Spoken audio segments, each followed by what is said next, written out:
Welcome to another episode of Ruff Talk VR, a weekly podcast with in-depth game reviews, exclusive developer interviews, and the latest MetaQuest and virtual reality news.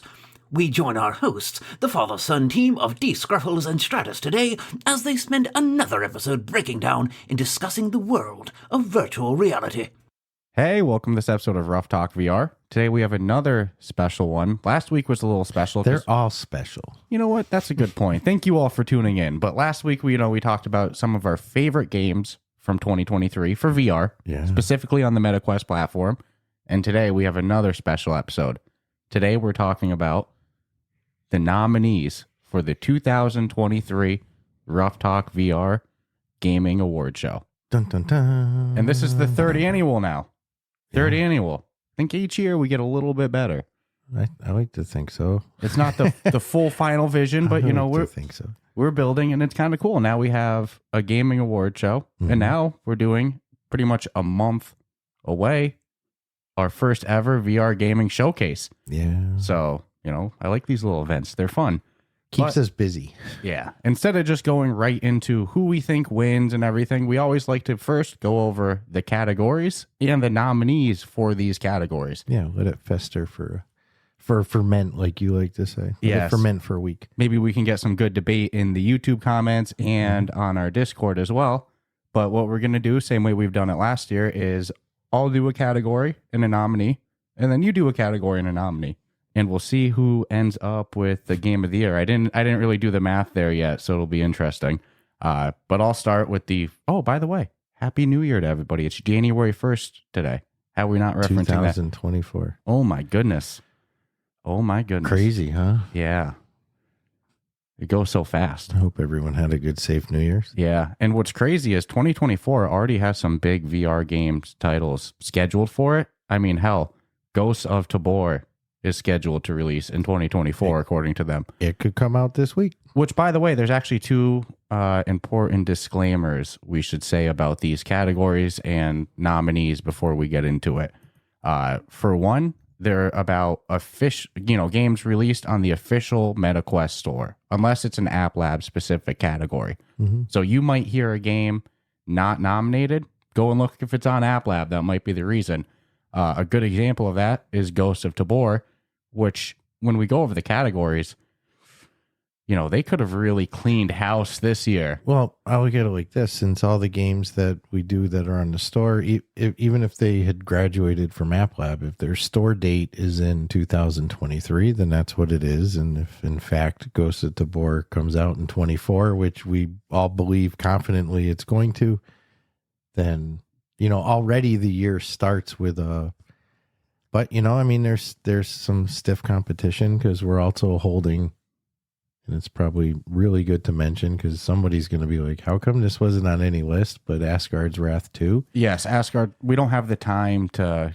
It's a 60-hour game, and it'd be like almost impossible for us to... To do it fair? No, I don't want to put 10 hours into a 60-hour game and judge it on its entirety. So we're going to carry that over as a nominee for 24. Well, hopefully a nominee. Hopefully it's as good as people say and everything. Yeah, but... you know it's good, man, because what we've played already, it's like, what are they going to get worse? Yeah. But we'll see. If it's 60 hours of the same stuff over and over, then no, maybe it won't make an appearance. But if you question why... maybe you don't hear Asgard's Wrath 2 on Game of the Year nominee. Yeah. It's because, we're saving that for 2024. It came out in December, halfway through December. I mean, come on. Above averagely sized piece of experience here. So, Yeah, that's the most fair way to do it. Yeah, normal game. And I'll say normal in size for length. Mm-hmm. 6-7 hours for most. Again, to reference, like a game like Ghost of Tabor, you said it yourself, like it sets it up that next year, we have one App Lab specific category of App Lab Game of the Year. Mm-hmm. But, again, several categories that them and other games, like a game that we had wanted to throw in so many categories, but since it was on App Lab, technically not eligible, was Rooms of Reality. Mm-hmm. But that's a game, hopefully we see that on the official store next year. They got a good thing going so far. Yeah, so I think it's fair. It's how we've always done it. Keeps it consistent. So I'll start with the first category, that we'll go over is Puzzle Game of the Year. And the nominees for Puzzle Game of the Year, we have I Expect You to Die 3, The Seventh Guest, Lego Bricktales, We Are One, and Call of the Sea. So that's a pretty loaded category right there. It is. Yeah, I'm excited for that one. You know, we had said originally when I Expect You to Die 3 came out, we're like, that's without a doubt. Slam dunk. Yeah, that home run, finished, they're the winner. And then The Seventh Guest and Call of the Sea is so underrated. That was such a good one as well. Yeah, I don't know why that's not more popular. Mm-hmm. But, you know, in defense of I Expect You to Die, I mean, they have a whole series. So, you know, this is their third. You know what? We actually don't have this category. If we had a category that was continued series of the year, I think that would have to go to I Expect You to Die 3. Yeah.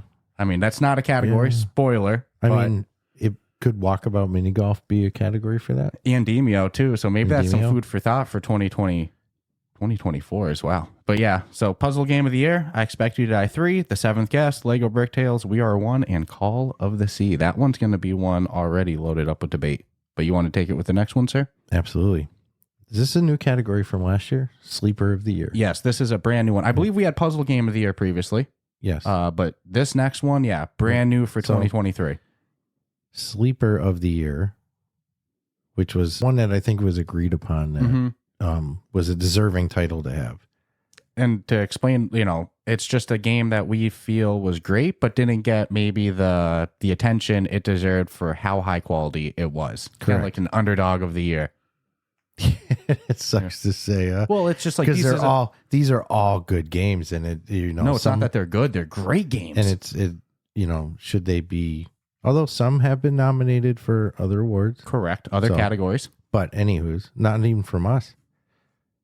Sleeper of the Year, that would be Iron Strike, Survival Nation, Out of Hand, Mixture, Barbaria, and Gods of Gravity. That's a category that, you know, 2023 was so full of great VR titles that I don't know if you could have had this category in 2022. A great VR title in 2022 got appropriate attention. In 22, you could launch whenever you wanted, as far as like no real concern to what other developers might be launching their product. Whereas it stands now, and we've been talking about this for half a year, those days are over. It's like you better have your ear to the wall and know what other developers have in the works. And this is obviously where developer networking is important, because there are just times where you're not going to want to release your game. And Asgard's Wrath coming out, not only for like, you know, all the people who got it day one, but we know for a pretty good fact that there was a lot of packages opened on Christmas, and in there was Quest 3s. And friggin', they came with Asgard's Wrath too. So and that's 60 hours. And come on, man. Don't those days are done. Well, look at Iron Strike VR, a game that we've actually been playing the last couple of days and having so much fun with. Yeah, it's really a great good game, but it came out the same day as Assassin's Creed Nexus. Dude, Ruthless.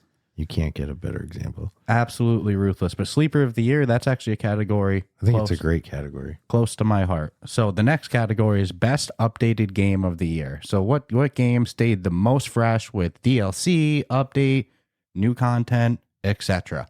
So for Best Updated Game of the Year, we have Walkabout Mini Golf, Golf Plus, Smash Drums, Gods of Gravity, and Beat Saber.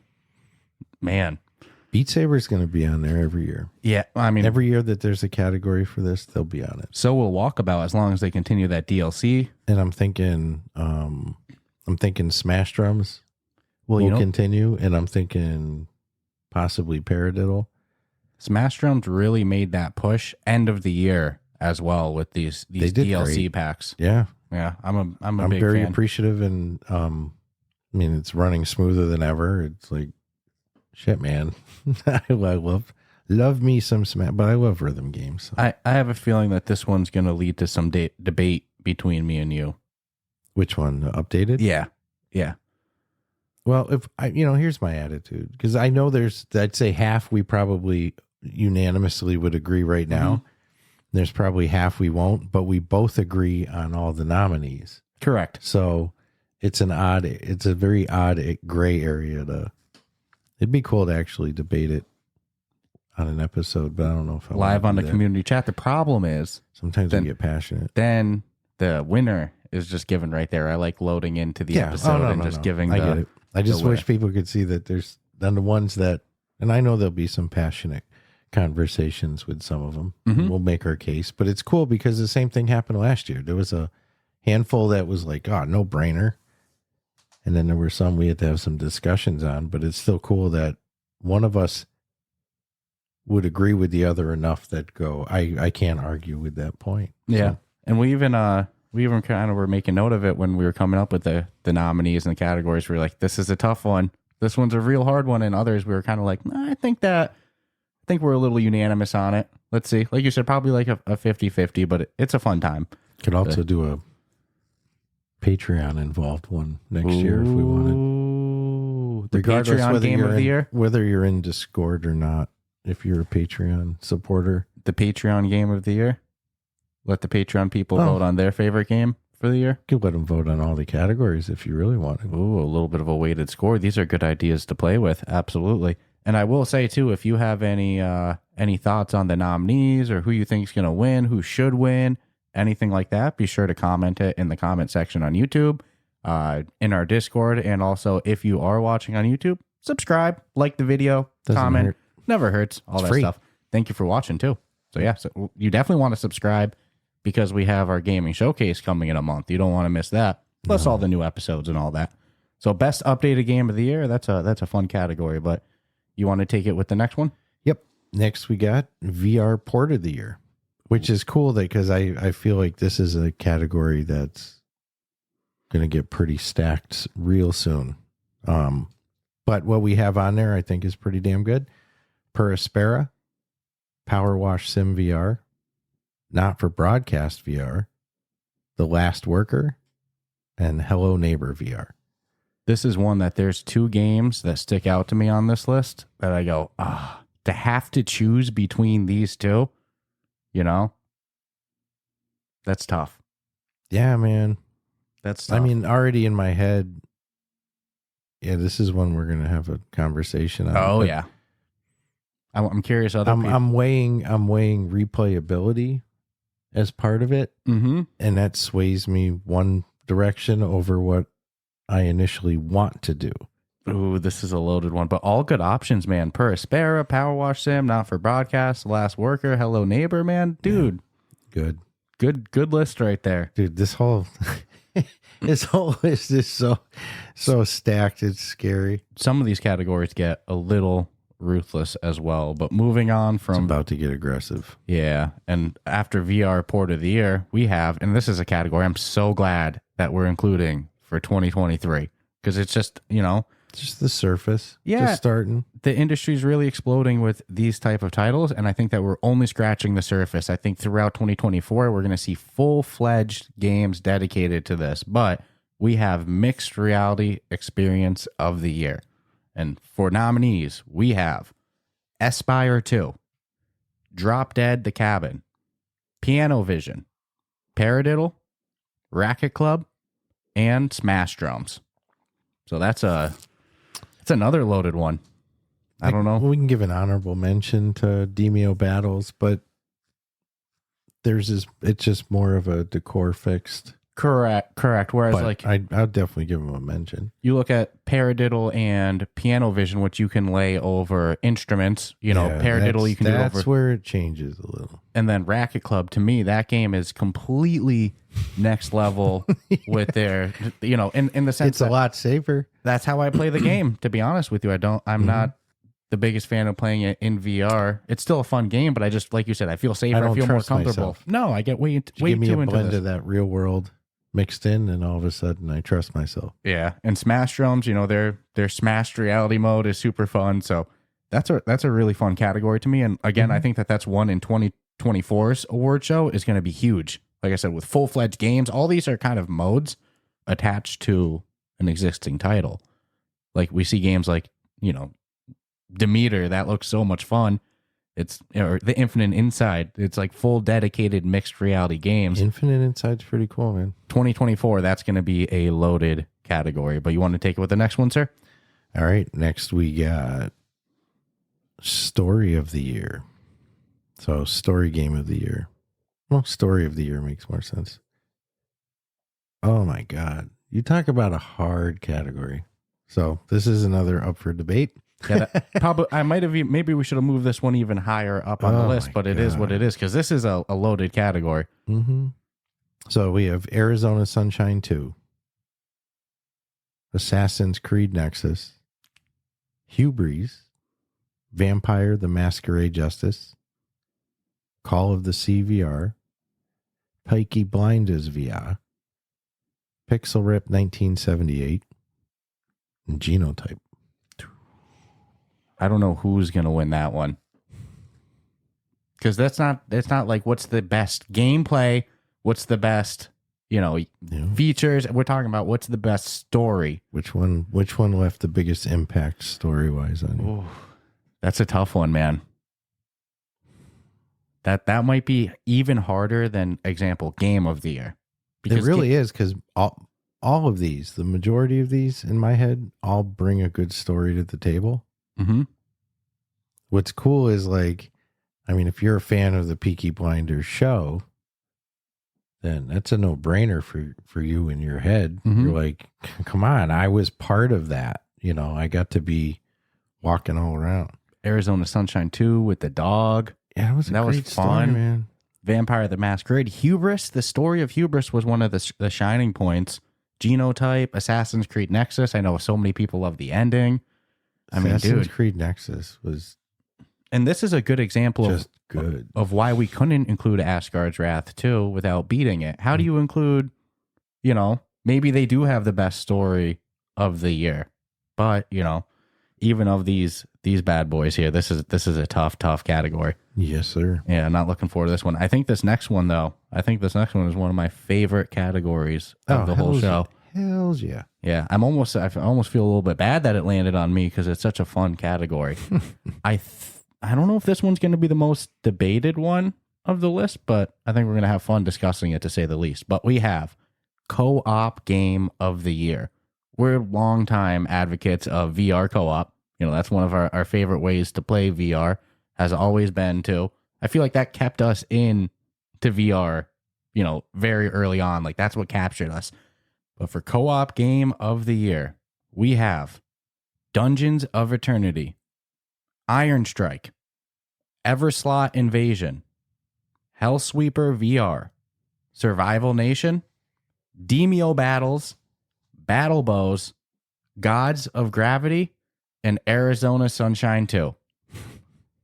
Damn, dude. Got chills. Yeah. I got chills. Yeah. That's a hard category, to say the least.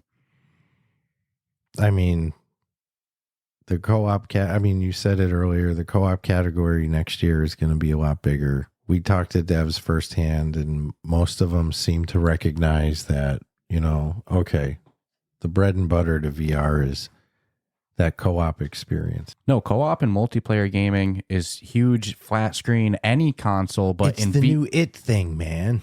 That was always some of my favorite growing up was, split screen. Once things went more online only, I kind of got away from cooperative gaming. But if I go back to, my roots of gaming with friends on the couch, split screen was awesome.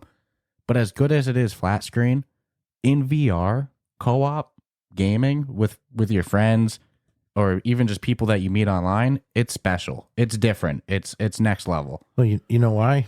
And it's just an opinion. Because you see the avatars in a 3D environment, or well, it's not just gaming, right? It's like flat screen is gaming. It's not a fucking experience to me. It's like, I don't care what the game. It's not like I'm going to play and be like, oh, that was a great experience. I'm going to say that was a great game. I go into VR. There's always an experience tied to the game. And when we're human beings, we want to share good experiences with people we know and we care about. So I think it's just that evolutionary connection to want to share something good with others, right? I mean, at the end of the day, is it weird to say that it's the human element of it that makes it special? As weird as it is because you're correct. in a VR environment, Dude, but that's the only missing equation to the VR space is the human element, meaning the other people. But now we're seeing firsthand that you can accomplish that, and you know it's a human being. Look, when you and I play Dungeons of Eternity, that's me dumb and you. shit. Yeah, we know it's me and you. Mm-hmm. Even in Walkabout, we're flying around. That's Correct, me and man. you hanging out. So it's like that's that. It's just, I mean, I don't think it was predictable because in our heads, and even prior to like going deep into VR, I always had the mindset that like I'll be content with playing any game single player. You know, like I don't need multiplayer shit. I don't need co-op. But instantly in VR, I think the first time we really got into it, we wanted only co-op and multiplayer experiences. Like, not usually how I would seek out my gaming. So yeah, there's an element to this whole thing that requires the other human element to make it complete. And I do want to give a specific mention. Not that I'm some expert game design programmer idea guy, but just as a consumer, all I will say to developers, if you're making a co-op experience, don't miss out on the small social interactions like high fives, knuckle loves. You look back to Golf Plus's POW symbol. All of the 4VR does a great job with it. All of those little small avatar interactions with your buddies add to the immersion of a co-op experience so much. I think it's a very underrated and oftentimes missed element of co-op games as well. Dude, even Dungeons of Eternity for the whole seasonal thing, and there's snowballs. Yes. And like because that's Christmas kind of ornaments, and you can throw them around and shit. To be fair, that's an element that was kind of missing from that game, is kind of avatar interaction with your buddies, and that's a direction towards getting it. So, I just thought of a great game. What's Not to go on left field, but if I don't put it out there, it'll never happen. Mm-hmm. Someone's going to make it too, because this doesn't sound that complicated, but it has a lot of potential. You know those smash rooms? You go in with like baseball bats and crowbars and you work over anything. So why can't you do that in VR? VR demolition with your buddies? You and your buddy? Oh, with dude, sledgehammers? a demo game would be even great. Like with taking down sledgehammers? buildings. Yeah, like think of it like get the power excavator and shit. Demolition Sim VR would be so much fun. Absolutely, I'll give you that. But okay, I left off on back to business. Yeah, let's do one or two more, and then let's take an ad break. Yep, and then we'll finish up the rest. But we left off on co-op game of the year. That was a good category. Oh, maybe my favorite. Next we got PvP game of the year. So player versus player game of the year. Another fantastic category. Demio Battles, Breachers VR, X8, Barbaria, and Gods of Gravity. Did you hear that fly for a second? It was a little fruit fly. Yeah, he's been messing with me this whole time, but I couldn't hear him. Did you kill him? Is he dead? I don't think so. I think I just kind of grabbed at him. If anybody's watching on YouTube and you see me like grab like that, I swear I'm not tripping out or losing my mind. There is this fruit fly who is dying to get on air today. He might have. Literally dying to get on air. He's pushing his luck. I don't like to kill insects and stuff, but he's pushing his buttons. Again, PvP game of the year. Demio Battles, Breachers VR, X8, Barbaria, and Gods of Gravity. Oh, dude, just to go nostalgic for a moment, totally unrelated. I remember it was probably like our first couple months of podcasting. There was this fly who was messing with us during recording. That was with the Blue Yetis. Yes, that was way back then. So if you're using a Blue Yeti, if you chew down on the other end of your house. Dude, you can hear your hair grow on a Blue Yeti. One time Kelly ate like a potato chip in the other room and all you heard, yeah, it's nuts. The fact that we used two so close together was ridiculous, but nonetheless. What so are we gonna do, dude? Yeah, that's our origins. It was a 2 foot by 2 foot table. That was our origins. You know, that was with the OG days. It had no video. Didn't even think to put it on YouTube. You know, why would I put it on YouTube? Setting up 30 minutes of pipe and drape, but not to video it. But this fly comes messing with us, man, and it's so loud. So at a certain point, you just stand up and you hit him with the pimp hand. You know, you boom, and then he he kind of flies back up again. You go, what? You want more?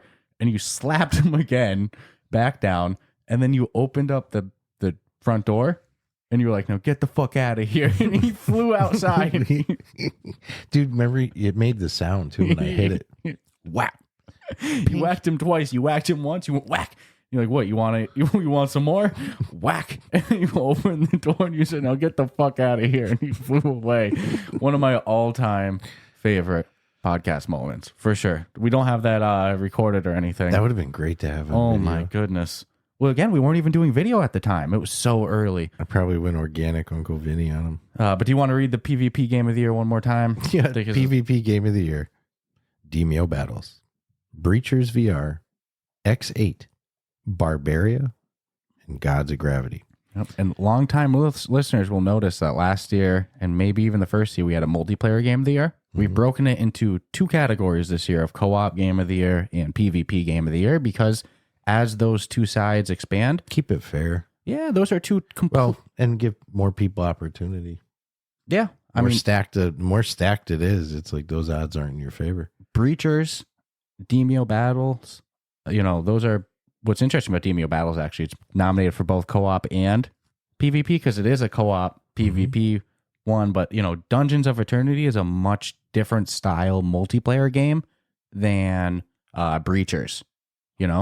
So I know one might question, like, how does Barbaria make it into a PvP category? Because you never fight an actual live player. You're not fighting a live player, but it was like this weird gray area we had where we're like, well, how does that really work? Because you're fighting something that a player set up and put their characters there, and then you can fight other players.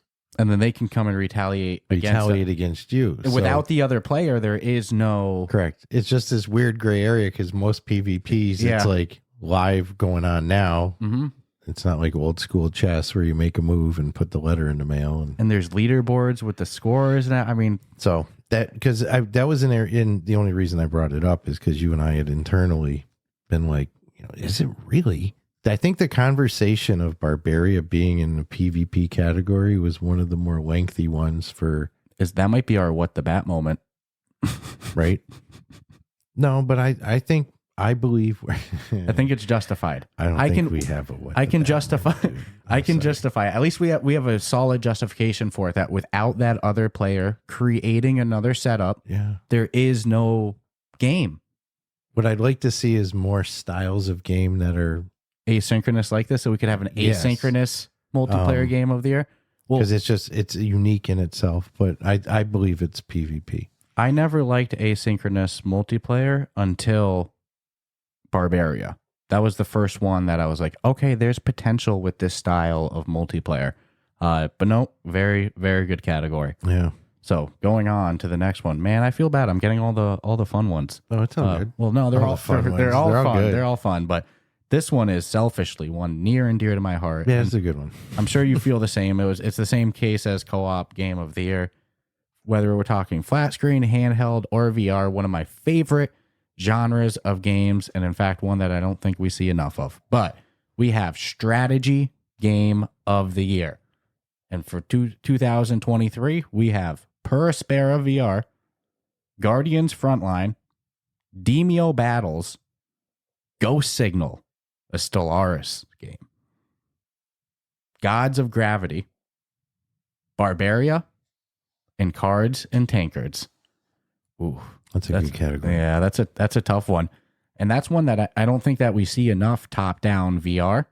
And I also don't think we see enough like board games and stuff like that, which would count in Strategy Game of the Year. It's an untouched genre. I hope we have a Tower Defense Game of the Year someday. Eventually, yeah. Right? Wouldn't that be crazy? There were so many. There's one that comes up later on this, so I won't mention it. We'll talk about it when it comes up.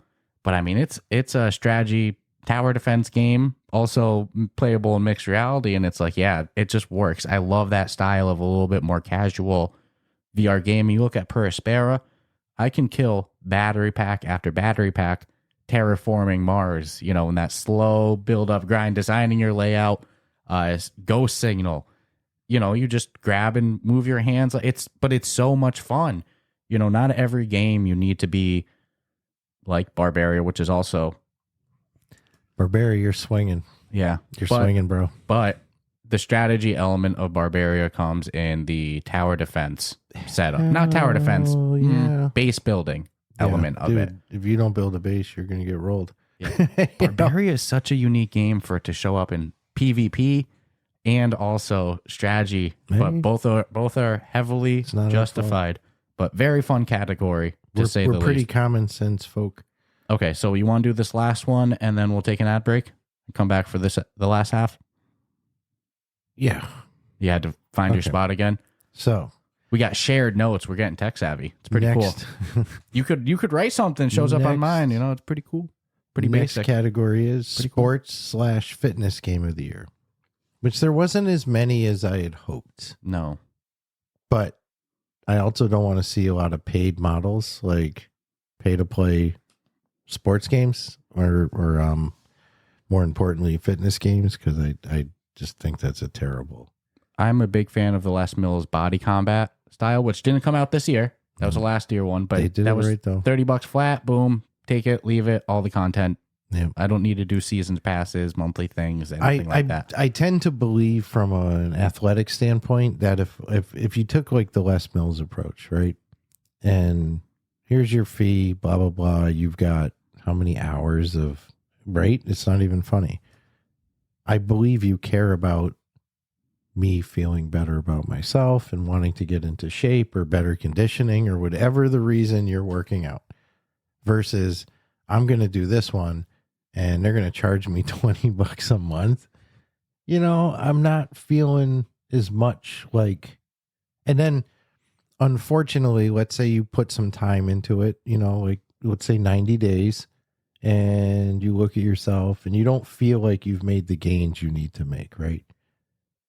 How bad are you going to feel when you go, I just spent $60? And then you need to unsubscribe from it. And then let's be real, if you put it down and then you unsubscribe and now you pick up your headset, are you going to resubscribe again just to do it? Whereas Les Mills body combat, you can put it down, come back to it a year later. And I get their, you know, business decisions from others to do the pay to play models, but it kind of sucks. Well, to be fair too, the Les Mills body combat is pre-recorded. A lot of the subscription ones, they have like live coaches sessions, which means that you need to pay those coaches a salary to show up for every class. And so I get it. It's a completely different model, it's called Peloton. But nonetheless, but anyways, take sports it fitness away. Game of the year. We got Racket Club VR, the newest, latest, greatest sport taking over the VR space. Les Mills Dance, good for Les Mills for branching out. NFL Pro Era 2.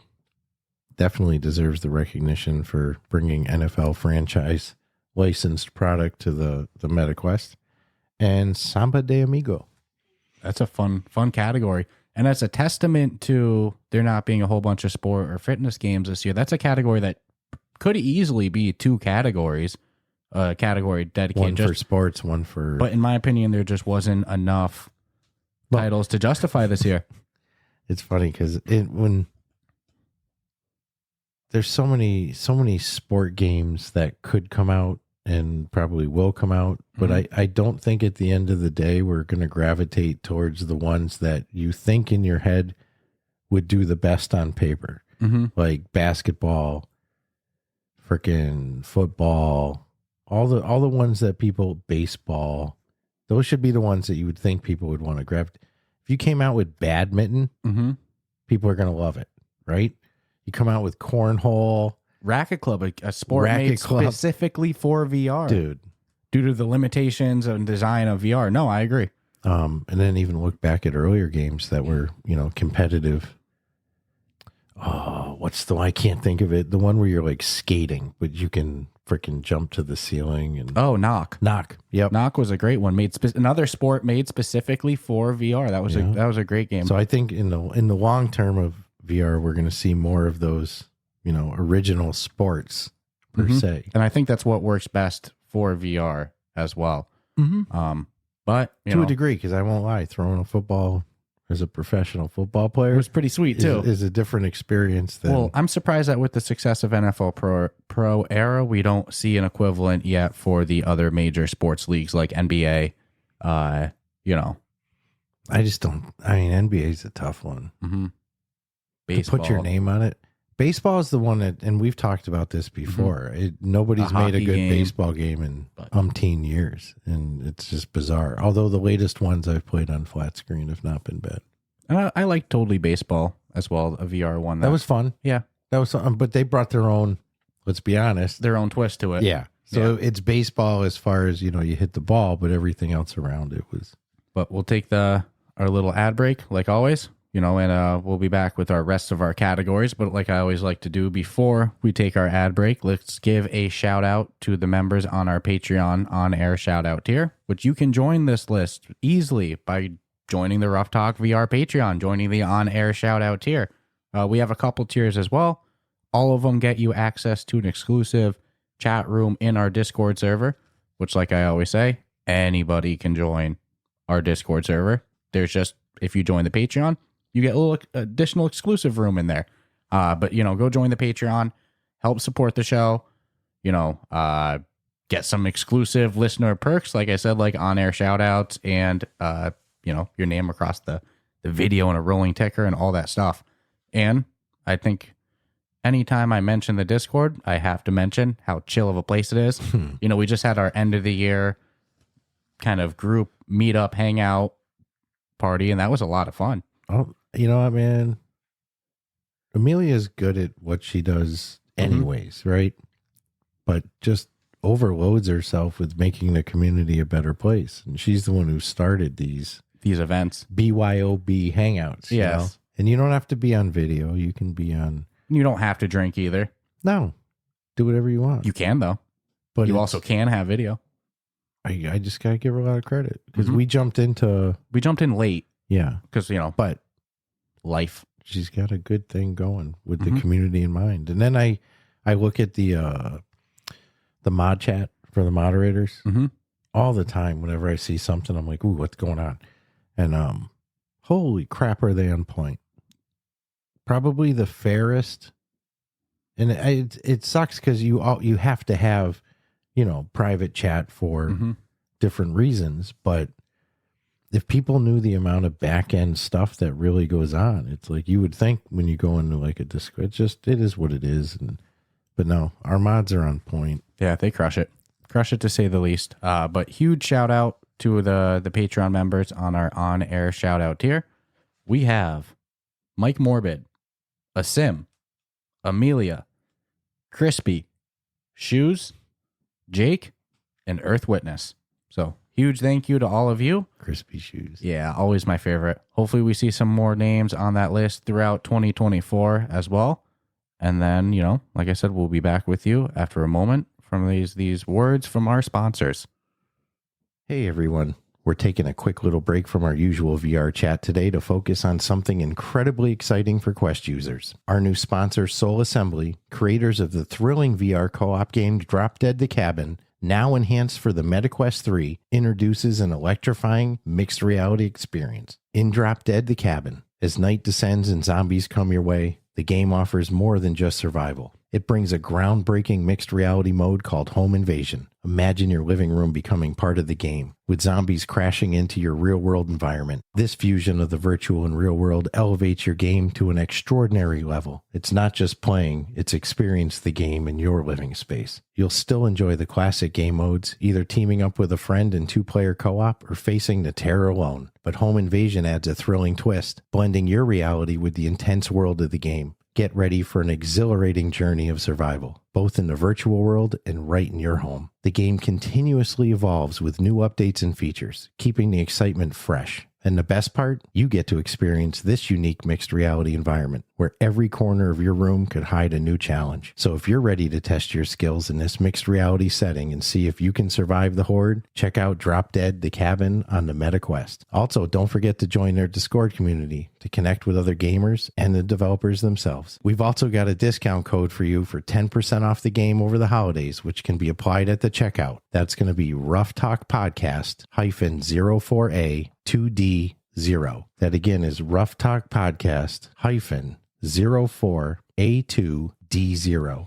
We can't wait to hear about your experiences, especially on the Home Invasion mixed reality mode. Dive into Drop Dead: The Cabin today and see how you fare in this immersive new reality. And again, that's discount code Ruff Talk Podcast -04A 2D0 at checkout for an additional 10% off. It's Santa time. The season for a fresh cut is finally here with the sponsors of today's show, Manscaped. The leaders in below-the-waist grooming have just launched their 5th-generation lawnmower to help you avoid another silent night in the bedroom this year. Take care of your special snowflake with Manscaped and watch your South Pole shine like never before. Get the best stocking stuffer of all by going to manscaped.com and using the code word RuffTalkVR for 20% off plus free shipping. Mrs. Claus will thank you. What could be better than giving the gift of good hygiene and a few laughs? Starting with the Lawnmower 5.0 Ultra, this is the crown jewel of the holidays, and dare I say the best ball trimmer of all time. The electric razor's advanced skin-safe technology is a lifesaver and known for reducing nicks and cuts on his Santa sack. But the fun doesn't stop there. Anybody in the family have too much scruff? Look no further than Manscaped Beard Hedger Pro Kit and Handyman Electric Face Shaver for all his facial hair needs. Dad have those nasty nose hairs? Save the day with the Weed Whacker 2.0 nose and ear hair trimmer. Is there Boxer Game Week? Take care of the chestnuts with Manscaped's Boxers 2.0, featuring their signature jewel pouch to keep you calm, cool, and collected. Have their nails seen better days? Manscaped has you covered with the new Shears 3.0 nail grooming kit. You can get 20% off plus free shipping with the code RuffTalkVR at manscaped.com. That's 20% off with free shipping at manscaped.com for just using the code RuffTalkVR. Say ho ho ho to a well-groomed mistletoe with Manscaped.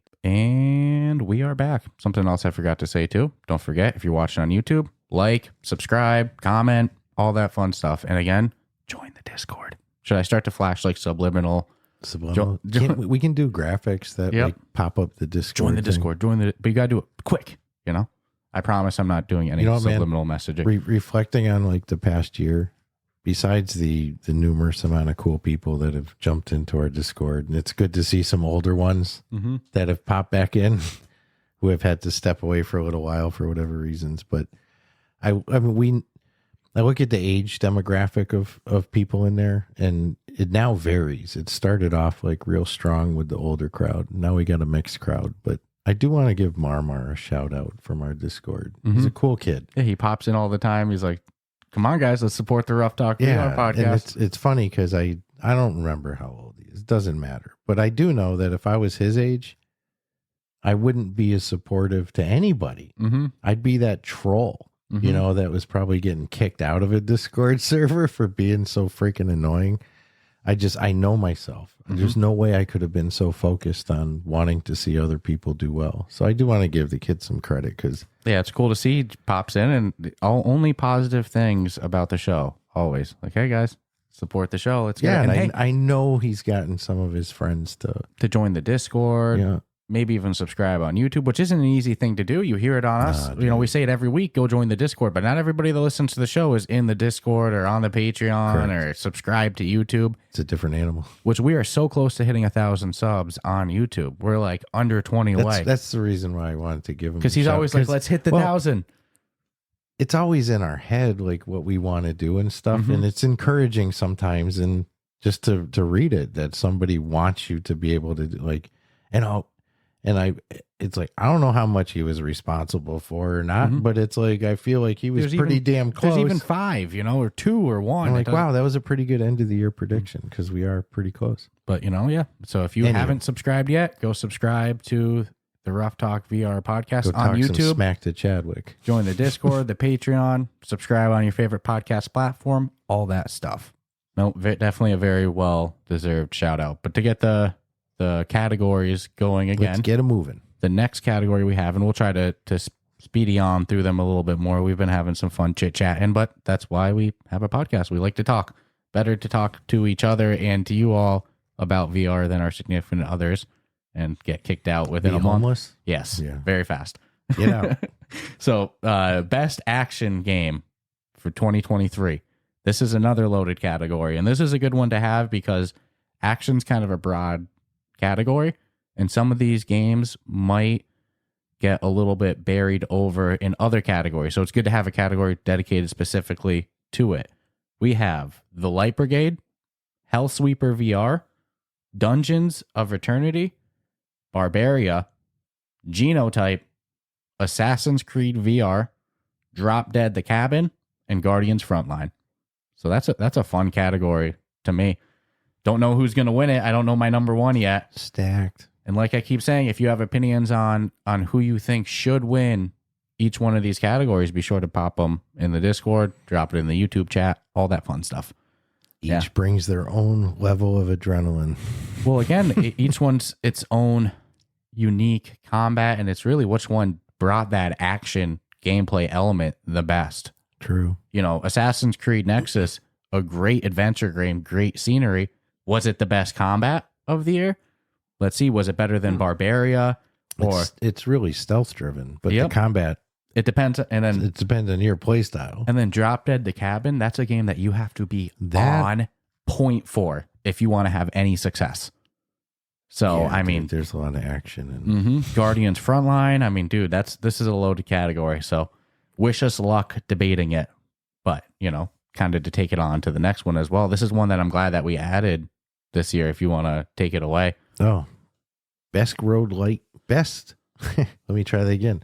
Best roguelite / dungeon crawler. And also, I will say, morphed them. we can say like roguelite / roguelike / dungeon crawler. Yeah, it's 'cause I all know- the same yeah, friggin' it's thing shit at the to end me, of the day, you know. If you get upgrades here, there, anywhere, whatever. So we've got for this category the Light Brigade, Iron Strike, Hellsweeper VR, and Dungeons of Eternity. Very good category. Yeah, Dungeons of Eternity definitely fills the dungeon They crawler. never describe it as a roguelite or a roguelike or anything, but you know, I'd make the argument if we want to get into Hellsweeper VR, yeah, definitely. The Iron Strike is by all means a roguelite, and Uh-huh. again, Light underrated this year. I'd like to see Iron Strike make a PR move. Go hit up Impact Reality or This would something be like the that. time. Yeah, every once in a while it falls in my head, but this is A great example of it because it's a fun game. It's fun to play. and I feel bad if they do have a PR. I'm not trying to hurt.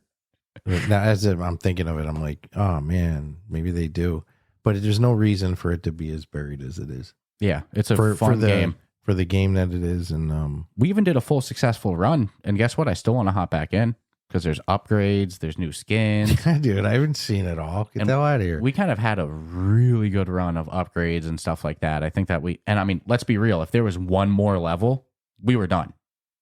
I was at like 100 health. You had just died. I was at 20 and then got backhanded by a battle axe and died. Luckily, we had a perks that we healed 300 health going into each next stage. But yeah, we were done. So thank goodness we won there. But no, very fun game. I don't know. So that's a good category. Yeah, best roguelite / dungeon crawler, a new category for 2023. So taking it on, this is where we start to get. I mean, this is This is where fights happen. Yeah, this is all the marble categories for sure. The next category we have publisher of the year. You know, a studio that now made their own in-house games. Maybe these are games that they published, but they really branched out and grew the VR industry with publishing. Publishers are a very essential role in the market. In a lot of ways, they make the reality for indie developers. You know, they have the dream to make a game, and without a publisher, a lot of times that can't happen. So it's a very important role in the industry. And this year, for Publisher of the Year in 2023, we have Fast Travel Games, Beyond Frames Entertainment, Andromeda Entertainment, Click Games, End Dreams, and Oculus Publishing.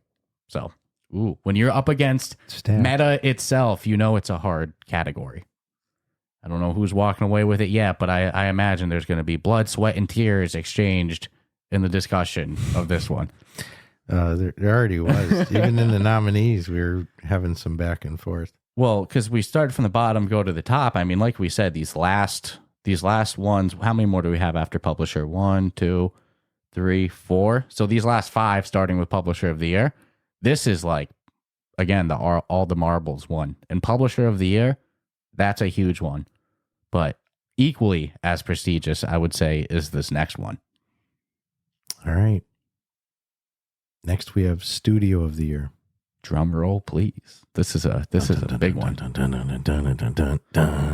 We have Resolution Games, Vertigo Games, Shell Games, Fast Travel Games, and End Dreams. Ooh. And props to some of these, like Fast Travel and End Dreams are appearing on both studio and publisher because they do in-house games, but then they also do a great job with their publishing wings as well.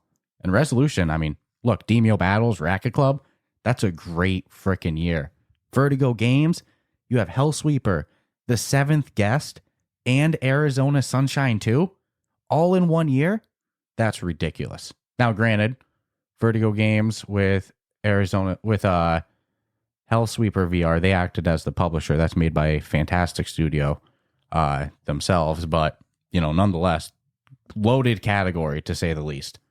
So, only one I'm wishing was on there was Combat Waffle. Well, that's another important thing to say.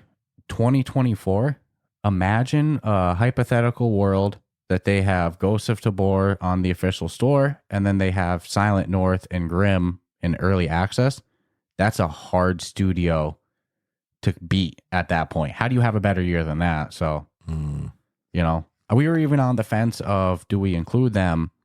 We're just trying to keep the App Lab, because that's something that we've held that principle for these award shows the last 2 years. It was very hard to keep it this year. It's rare when you get a studio of that magnitude. That The 2 games where that really almost made me break it was Ghost of Tabor / Combat Waffle Studios and Rooms of Reality. You know, both of those games are phenomenal. But at least we know, like I said, Ghost of Tabor 2024, baby. Yep. So studio of the year, Resolution, Vertigo, Shell, Fast Travel, and End Dreams. Might as well call our 2024 award show the Ghost of Tabor Combat Waffle Studios award show. It's going to be dominated by them, but we don't know what's going to happen, dude. That's a good point too. That's just how we're starting the year. Yeah, but look at these, man. That's a packed one. Mm-hmm. So taking it away though for another close to our heart category, we have App Lab Graduate of the Year,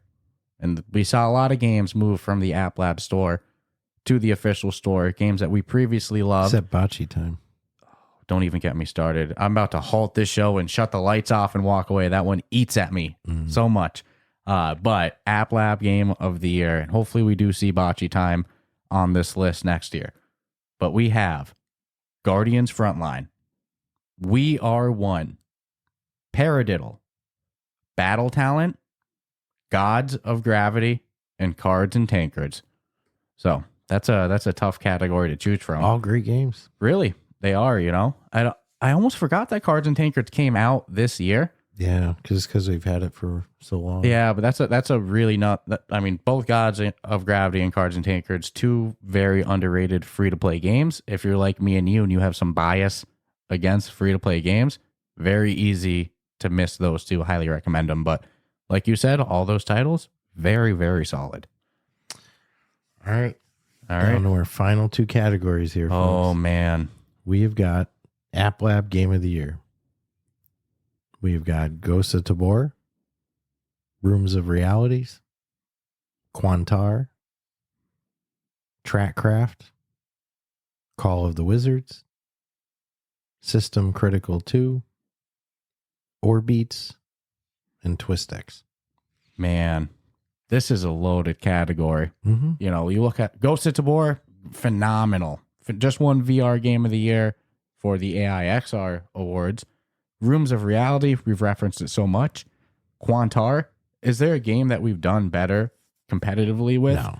I mean, all these are so fun. Twist X brought their, I mean, that's a great Trackcraft, freaking game. System Critical, a great story-based games.